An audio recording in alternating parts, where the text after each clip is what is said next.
When we think about Filipino heroes, we often imagine revolution and warfare. But Jose Rizal fought for the Philippines in a different way. Instead of using weapons, he used knowledge, literature, and careful observation. His strategy can be described as silence resistance. Rizal used storytelling as a powerful tool.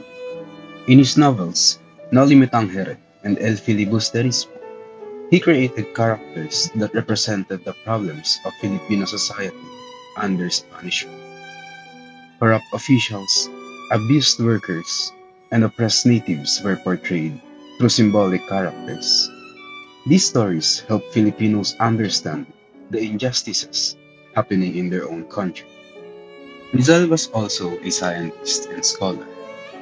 He studied medicine, agriculture, linguistics, and anthropology.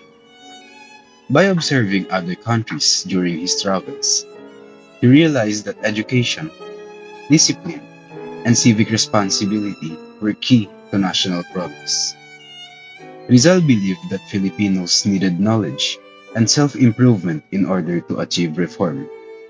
Rizal proved that change does not always come from violence. Through ideas, education, and awareness, he awakened the minds of Filipinos. His silent resistance reminds us that knowledge and critical thinking remain powerful tools for shaping a nation.